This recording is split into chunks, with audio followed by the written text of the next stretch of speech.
Hello বন্ধুগণ, আমি সাধনা সম্পূর্ণ নতুন একটা ঝাঁকানাকা রেসিপিতে তোমাদের সবাইকে স্বাগত জানাই। আজকে আমি আটার মধ্যে সেদ্ধ আলু আর ডিম দিয়ে ভীষণ হেলদি আর টেস্টি একটা নাস্তা বা টিফিন রেসিপি শেয়ার করব। সকালে ব্রেকফাস্ট কিংবা রাতে ডিনারের জন্য চটজলদি বানিয়ে নিতে পারবে। বানানো যেমন সোজা, খেতেও তেমন টেস্টি হয়। রেসিপিটি বানানোর জন্য প্রথমে আমাদের যেটা লাগবে সেটা হচ্ছে সেদ্ধ করা আলু। একটা বড় সাইজের আলুকে আগে থেকে খুব সুন্দর করে সেদ্ধ করে খোসা ছাড়িয়ে রেখেছিলাম।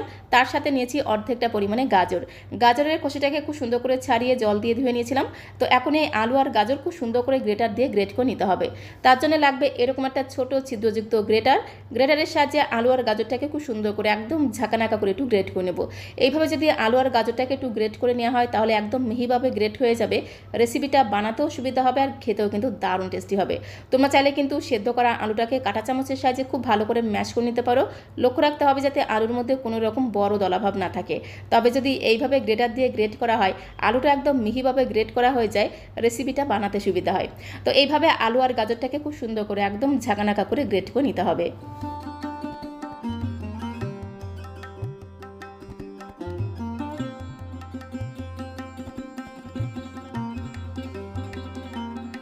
তো আলু আর গাজরটাকে দেখো একদম মিহিভাবে গ্রেট করে একটা সাইডে আমি রেখে দিলাম।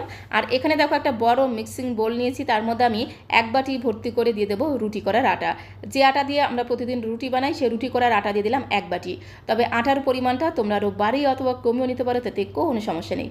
তো তারপরে আটার মধ্যে দিতে হবে স্বাদ মতো সামান্য পরিমাণে লবণ। তার সাথে দিতে হবে প্রায় 1 চামচের 3 ভাগের 1 ভাগ চিনি। একটু চিনি দিলে এই নাস্তাগুলো খেতে কিন্তু দারুণ লাগবে। তার সাথে 1 চামচ ভর্তি করে দিয়ে দিলাম চিলি ফ্লেক্স। একটু চিলি ফ্লেক্স দিলে বাচ্চারা কিন্তু ভীষণ পছন্দ করবে। তার সাথে হাফ চামচ দিয়ে দেবো জোয়ান বা আজওয়াইন। একটু জোয়ান বা আজওয়াইন দিলে নাস্তাগুলোর ফ্লেভার আর টেস্ট কিন্তু আরও দ্বিগুণ বেড়ে যাবে। তার সাথে দেখো হাফ চামচ দিয়ে দেবো আমচুর পাউডার। একটুখানি আমচুর পাউডার দিলে কিন্তু এই নাস্তাগুলো দারুণ চটপটা খেতে হবে। হাতের কাছে যদি আমচুর পাউডার না থাকে সেক্ষেত্রে তোমরা কিন্তু একটু লেবুর রসও চিপে দিতে পারো, তাতে কোনো সমস্যা নেই। তার সাথে সামান্য পরিমাণে দিয়ে দিলাম একটু গরম মশলার গুঁড়ো। এবারে সমস্ত শুকনো উপকরণগুলো খুব ভালো করে আটার সাথে ঘোটানাটা করে মিশিয়ে নিতে হবে। একটা চামচের সাহায্যে সমস্ত শুকনো উপকরণগুলো দেখো আটার সাথে মিশিয়ে নিলাম। তো তারপরে এর মধ্যে আমি 4 থেকে 5 চামচ দিয়ে দেবো সুজি। তো দেখো এখানে প্রায় আমি 5 চামচের মতো দিয়ে দিলাম সুজি। তারপরে এর মধ্যে যেটা দিতে হবে সেটা হচ্ছে ডিম। তো এখানে আমি একটা ডিম নিয়েছি, তোমরা চাইলে কিন্তু ডিমের পরিমাণটা আরও বাড়িয়েও দিতে পারো, মানে 2টো ডিমও দিতে পারো, তাতে কোনো সমস্যা নেই। তো সবার প্রথমে ডিমটাকে একটা আলাদা বাটির মধ্যে ভেঙে নিতে হবে। এতে ডিমটা যদি নষ্ট থাকে সেটা কিন্তু বোঝা যাবে। আর ডিমটাকে যদি সরাসরি আটার মধ্যে ভেঙে দিই, ডিমটা নষ্ট থাকলে পুরো জিনিসটাই কিন্তু নষ্ট হয়ে যাবে। তার জন্য প্রথমে আলাদা একটা বাটির মধ্যে ডিমটাকে ভেঙে তারপরে আটার মধ্যে দিতে হবে। তার সাথে আমি 1 বাটি ভর্তি করে নিয়েছি নর্মাল জল। জলটাকে অল্প অল্প করে দিয়ে একটা হ্যান্ড উইস্কের সাহায্যে খুব সুন্দর করে একদম ঘোটানাটা করে মিশিয়ে আটার একটা ব্যাটার আমাদের তৈরি করতে হবে। আর আটার এই ব্যাটারটা খুব বেশি পাতলা হবে না, খুব বেশি কিন্তু গাঢ় হবে না। তো 1 বাটি জলকে এইভাবে অল্প অল্প করে দিয়ে খুব ভালো করে ঘোটানাটা করে মিশিয়ে নেব। খুব সুন্দর একটা আটার ব্যাটার দেখো তৈরি হয়েছে। তবে আটার এই ব্যাটারটা কিন্তু এতটা গাঢ় হলে চলবে না, আটার এই ব্যাটারটাকে আরও একটু কিন্তু পাতলা করতে হবে। তার আগে আটার এই ব্যাটারের মধ্যে আমি আগে থেকে সেদ্ধ করে গ্রেট করে রাখা আলুটা দিয়ে দেবো। তার সাথে আমি গ্রেট করা গাজরটাও দিয়ে দেবো। গাজরটা কিন্তু সেদ্ধ করা ছিল না, গাজরটা কিন্তু কাঁচা কাঁচা গ্রেট করে তারপরে দিয়ে দিলাম। আর আলুটাকে কিন্তু অবশ্যই সেদ্ধ করে গ্রেট করে দিতে হবে। তার সাথে আমি 4 থেকে 5টা কাঁচা লঙ্কাকে একদম ঝিরিমিরি করে কুচি করে দিয়ে দিলাম। ঝালের পরিমাণটা তোমরা যে যেমন ঝাল খেতে পছন্দ করো সে অনুসারে এখানে কাঁচা লঙ্কা কুচিটা অ্যাড করে দেবে।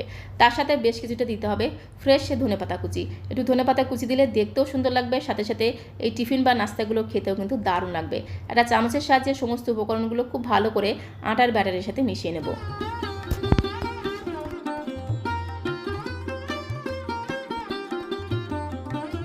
তো সমস্ত উপকরণগুলো দেখো খুব সুন্দর করে আটার ব্যাটারের সাথে মিশিয়ে নিলাম। তো তারপরে আমি আরও হাফ বাটি জল নিয়েছি, আরও হাফ বাটি জলকে এইভাবে অল্প অল্প করে দিয়ে খুব ভালো করে মিশিয়ে নেব। চামচের সাহায্যে খুব সুন্দর করে ঘোটানাটা করে দেখো মিশিয়ে একটা ব্যাটার আমি তৈরি করে নিলাম। এখন আমি এর মধ্যে দিয়ে দেবো সামান্য পরিমাণে একটু কাশ্মীরি লাল লঙ্কার গুঁড়ো। এতে নাস্তা বা টিফিনের কালারটা কিন্তু দুর্দান্ত হবে। সামান্য পরিমাণে কাশ্মীরি লাল লঙ্কার গুঁড়ো দিয়ে দিলাম। তার সাথে আরও একটুখানি অল্প অল্প করে জল দিয়ে ঠিক এইরকম একটা ব্যাটার আমাদের তৈরি করতে হবে। ব্যাটারটাকে এরকম হাতার মধ্যে নিয়ে উপর থেকে ঢালে দেখো ইজিলি কিন্তু ব্যাটারটা নিচেই পড়ে যাচ্ছে। ঠিক এরকম একটা ঘনত্বের ব্যাটার আমাদের তৈরি করতে হবে। খুব বেশি পাতলা না, আবার খুব বেশি কিন্তু গাঢ় নয়। তো তারপরে ব্যাটারটাকে আমি অন্য একটা বোলের মধ্যে ঢেলে নিয়েছি, সেটাই তোমাদের দেখিয়ে দিলাম। তো এখন আমি নাস্তা বা টিফিনগুলোকে বানিয়ে নেব। তার জন্য দেখো সরাসরি চলে আসলাম ওভেনের কাছে। গ্যাসের ফ্লেমটা অন করে দিয়ে একটা ননস্টিকের প্যান বসিয়ে দিচ্ছি। প্যানটা একটু গরম হয়ে গেলে জাস্ট হাফ চামচের মতো দিয়ে দিলাম রিফাইন্ড অয়েল, মানে সাদা তেল।